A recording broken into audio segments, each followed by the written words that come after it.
అనకాపల్లి జిల్లా పాయకరావుపేట నియోజకవర్గ అభివృద్ధిపై మంత్రి అనిత ఫోకస్ చేశారు. రానున్న 3 ఏళ్లలో నియోజకవర్గాన్ని మరింత అభివృద్ధి చేస్తామని మంత్రి ప్రకటించారు. ఇప్పటి వరకు తల్లికి వందనం కింద 49 కోట్లు, ఎన్టీఆర్ భరోసా కింద 500 కోట్లు, అన్నదాత సుఖీభవ ద్వారా 73 కోట్లు లబ్ధిదారులకు అందించినట్లు వివరించారు.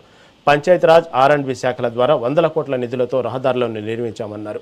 అలాగే steel plant, bulk drug park స్థాపన ద్వారా వేలాది మందికి ఉద్యోగ అవకాశాలు కల్పించబోతున్నట్లు మంత్రి అనిత స్పష్టం చేశారు. లింగాపురం రోడ్, ఇది చీడిక విలేజ్ లో ఒక వాటర్ ట్యాంక్, ఇది అదేవిధంగా ఇవన్నీ కూడా వాటర్ ట్యాంక్స్. R&B రోడ్లు ఇంతకు ముందు రోడ్లు ఎలా ఉండేవి, ఇప్పుడు ఎలా ఉన్నాయి ఒకసారి చూడండి.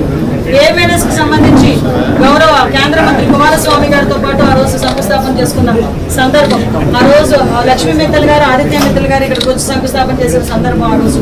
అదేవిధంగా మీ అందరికీ తెలుసు ముద్దండపురం ఇది వాటర్ ప్రాజెక్ట్. మళ్ళీ మేము వచ్చిన తర్వాత వాటర్ ప్రాజెక్ట్ మేము వెళ్ళేటప్పుడు ఎంత మేము 2019లో ఆ గవర్నమెంట్ వచ్చినప్పుడు ఎక్కడ ఉందో, మళ్ళీ 24 మేము గవర్నమెంట్కి వచ్చినంత వరకు అక్కడే ఉంది. మళ్ళీ దీన్ని మేము పూర్తి చేసుకొని ఈరోజు మంచినీళ్ళు ఇవ్వడానికి సిద్ధంగా ఉన్నాం ఈరోజు. అదేవిధంగా మీ అందరికీ తెలియాలి, ఇదిగో ఇది మనకి సంబంధించి కేశవరానికి సంబంధించిన బ్రిడ్జ్కి సంబంధించింది. ఇది ఎస్రాయవరం మండలంలోని ఈ ఒకసారి బిఫోర్ ఆఫ్టర్ ఒకసారి చూడండి. ఇరిగేషన్కి సంబంధించినవి కూడా ఇది గోపాలపట్నం అంటే ఇరిగేషన్ ప్రాజెక్ట్స్ కూడా కనీసం గేట్లు ఉంటాయి. కారణంగా ఇబ్బందులు పడ్డారు. వాళ్ళకి పార్టీలకు అతీతంగా బెనిఫిషరీ కావాలి అనుకున్న వాళ్ళకి పార్టీలకు అతీతంగా ఈ రోజు ఇక్కడ ఇవ్వడం జరిగింది. 2,81,00,000. నాకు CMRF నుంచి నాకు నిధులు ఇవ్వండి, మేము గెలిపించామంటే నా గుమ్మం ఎక్కిన ప్రతి ఒక్కరికి కూడా వాళ్ళకి అయిన ఖర్చులు ఎంతో కొంత తీసుకొచ్చి ఈరోజు CMRF మేము ఇప్పించాం.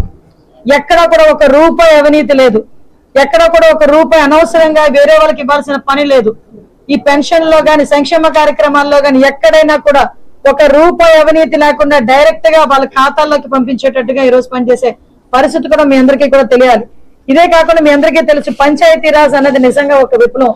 ఇంతకు ముందు లాస్ట్ 5 సంవత్సరాల్లోనే పంచాయతీరాజ్ వ్యవస్థ దేశంలో 24వ స్థానంలో ఉంటే గౌరవ పవన్ కళ్యాణ్ గారి నాయకత్వంలో, గౌరవ ముఖ్యమంత్రి గారి సారథ్యంలో ఈ రోజు పంచాయతీరాజ్ వ్యవస్థ దేశంలోనే మొదటి స్థానానికి రావటం అన్నది నిజంగా పవన్ కళ్యాణ్ గారి తాలూకా పనితనానికి ఈరోజు కూటమి ప్రభుత్వం తాలూకా చిత్తశుద్ధికి ఒక నిదర్శనంగా భావించాలి. ఇందులో భాగంగా మీరు 871 పనులండి, 118 కోట్లు దగ్గర చూసుకుంటే పాయకరావుపేట, కోటవరట్ల, ఎస్రాయవరం, నక్కపల్లి మండలాల్లో ఈ ఎన్ని పనులకి 172 కిలోమీటర్లు పంచాయతీరాజ్ లో ఈ రోజు 2 సంవత్సరాల కాలంలో ఒక్క పాయకరావుపేట నియోజకవర్గంలో మేము వేసిన రోడ్లు 172 కిలోమీటర్లు. ఇది మేము అబద్ధాలు చెప్పాల్సిన అవసరం లేదు. మీరు రోడ్డు మీదకి వెళ్తే ఎక్కడ మేము రోడ్లు వేసామన్నది కూడా మీకు చూపిస్తాం. అందులో కొన్ని మచ్చు తుణుకులు కూడా మీకు వెనకాల చూపించాలని కూడా పెట్టున్నాం. రోడ్లు, భవనాల శాఖ R&B డిపార్ట్మెంట్ కి సంబంధించి 137 కిలోమీటర్ల రోడ్లు, 36 పనులు, 130 కోట్ల రూపాయలు పెట్టి ఈ రోజు కొన్ని ప్రారంభోత్సవాలు చేశాం. కొన్ని ఆన్గోయింగ్ ప్రాసెస్ లో ఉన్నాయి, కొన్ని కంప్లీట్ అయినాయి. అంటే ఈ రెండు కలిపి పాయకరావుపేట నియోజకవర్గంలో పంచాయతీరాజ్ డిపార్ట్మెంట్ అదేవిధంగా R&B డిపార్ట్మెంట్ కలిపి 300 కిలోమీటర్ల పైగా ఈ రోజు రోడ్లు వేయించుకున్నామంటే ఇది ఎన్డీఏ గవర్నమెంట్ తాలూకా చిత్తశుద్ధి. నేను సవాల్ చేసి అడుగుతున్నా, ఈ 2 సంవత్సరాల కాలం నేను చర్చ సిద్ధం, మీరు 5 సంవత్సరాల కాలం చర్చకి రండి.